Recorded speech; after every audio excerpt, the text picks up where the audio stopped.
आज NCP chief Sharad Pawar के घर पर एक अहम बैठक होने जा रही है।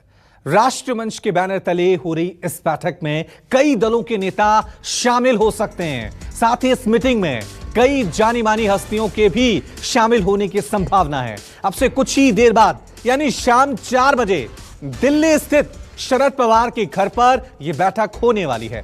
राष्ट्रमंच की बैठक में एनसीपी अध्यक्ष शरद पवार पहली बार हिस्सा लेंगे। फिलहाल यह मंच राजनीतिक मोर्चा नहीं है, लेकिन भविष्य में इसके तीसरा मोर्चा बनने की संभावना जताई जा रही है। राष्ट्रमंच वो संगठन है जिसे यशवंत सिन्हा ने 30 जनवरी 2018 को मोदी सरकार के खिलाफ बनाया था। इस मंच का मकसद मोदी सरकार की नीतियों के खिलाफ लोगों को एकजुट करना है। एनसीपी नेता नवाब मलिक ने कहा कि इस बैठक में आगामी लोकसभा अधिवेशन और देश की राजनीति पर चर्चा होगी। साथ ही सभी राजनीतिक दलों को एकजुट कैसे किया जाए उस पर भी यह चर्चा होगी। पवार साहब ने देश के कुछ नेताओं की, बुद्धिजीवियों की, पत्रकार,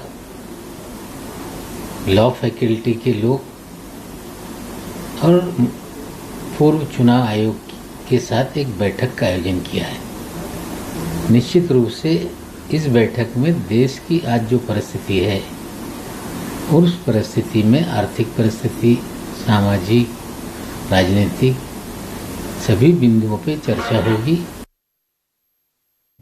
चलिए इस खबर पे और ज्यादा जानकारी के लिए सीधा रुक करते हैं। हमारे दो संवाददाता हमारे साथ बने हुए हैं। दिल्ली से कुंदन सिंह हमारे साथ बने हुए हैं और मुंबई से इंद्रजीत हमारे साथ बने हुए हैं। सबसे पहले मैं रुक करूंगा मुंबई का। इंद्रजीत हमारे साथ बने हुए हैं। इंद्रजीत, शरद पवार अब इस बैठक में हिस्सा लेने जा रहे हैं, जिसके बाद राष्ट्रमंच की जो बैठक शाम 4 बजे होने वाली है, यह सुर्खियों में आ गई है कि क्या कोई नया मोर्चा बनने जा रहा है, क्या नए सियासी समीकरण यहां पे दिखने वाले हैं?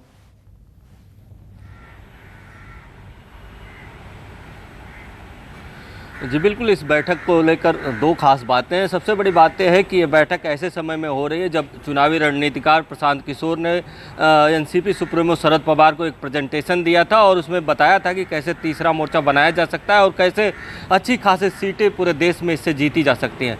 इसके बाद ये बैठक हो रही है। और दूसरी बात यह है कि इस बैठक में बहुत सारे पार्टियों के नेता भी हैं, कई सारे बुद्धिजीवी भी हैं और सबसे खास बात यह है कि इस बैठक में वो लोग नहीं हैं जिनके साथ मिलकर एनसीपी सरकार चला रही है। जैसे कि महाराष्ट्र में एनसीपी सरकार चला रही है कांग्रेस और शिवसेना के साथ, और दोनों ही पार्टियों के नेता नहीं हैं। तो इस लिहाज से ये बैठक काफ़ी महत्वपूर्ण है और इस बैठक पर सभी की नज़र है। लेकिन इसे ज़रूर ऐसा बताया जा रहा है कि ये एक तीसरे मोर्चे की शुरुआत की बैठक ज़रूर हो सकती है और इसी को साथ टटोलने के लिए एनसीपी सुप्रीमो शरद पवार ने बैठक बुलाई है। हालांकि अगर शिवसेना की बात करें तो शिवसेना की तरफ से ज़रूर ये कहा गया है कि ये राष्ट्रीय मंच जो यशवंत सिन्हा जी का है उसके बैनर तले बैठक बुलाई गई है और इसका कोई राजनीतिक मतलब नहीं निकाला जाना चाहिए। लेकिन इस बैठक पर नज़र एनसीपी की भी है, शिवसेना की भी है और कांग्रेस की भी है। यही कारण है कि मुंबई में आज तीनों पार्टियों की कोऑर्डिनेशन कमेटी की भी बैठक होने वाली है।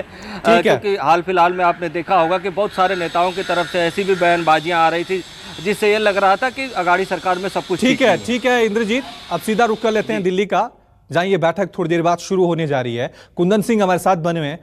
इंद्रजीत के बाद जिस तरह से इंद्रजीत ने बताया कि राजनीतिक मायने ना निकाले जाएं, कुंदन, यह कहा जा रहा है कि इसके राजनीतिक मायने ना निकाले जाएं, लेकिन जहां शरद पवार हो, तमाम वो दिग्गज नेता हो जिन्होंने बीजेपी सरकार की खिलाफत की हो, तमाम पर्सनैलिटीज अलग अलग फील्ड से इस बैठक में शामिल होने जा रहे हैं, तो सुख बुगाहट तो होगी, नए समीकरण तो नजर आएंगे तीसरे मोर्चे के यहां।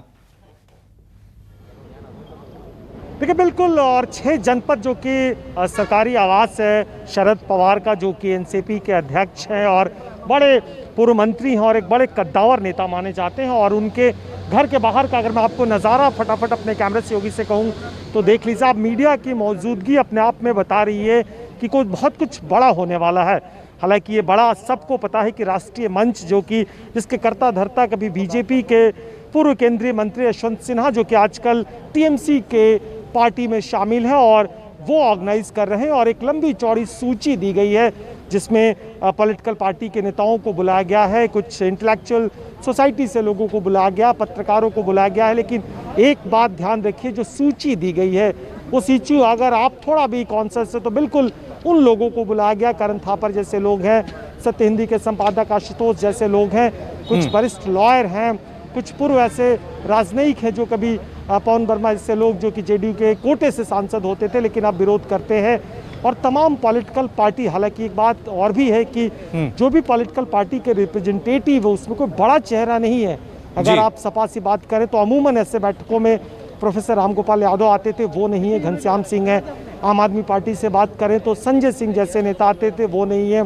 सुशील गुप्ता करके राज्यसभा सांसद हैं। लेफ्ट की बात करें तो सीताराम येचुरी नहीं है, उसमें नीलोत्पल बसु ऐसे नेता हैं। सीपीएम की सीपीआई की बात करें तो डी राजा नहीं है, वहाँ से राज्यसभा सांसद हैं केरल से, वो हैं। सो कुल मिलाकर जो पार्टियों का रिप्रेजेंटेशन है वो अपने पार्टी के बड़े नेताओं का नहीं है। लेकिन इन सबों के बीच में मुझे लगता है कि बहुत दिनों बाद बैठक और खास ठीक है। नमस्कार, मैं हूं मानक गुप्ता।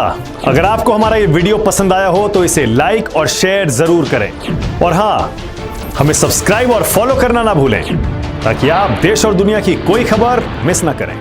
चाहे कोई ब्रेकिंग न्यूज हो या कोरोना वायरस से जुड़ी कोई भी अपडेट, पॉलिटिक्स हो या आपकी जेब से जुड़ी कोई खबर, इलेक्शन की कोई न्यूज हो, कोई कंट्रोवर्सी हो या फिर कोई वायरल वीडियो, सब कुछ मिलेगा न्यूज़ 24 पर। तो जुड़े रहिए हमारे साथ और देखते रहिए न्यूज़ 24।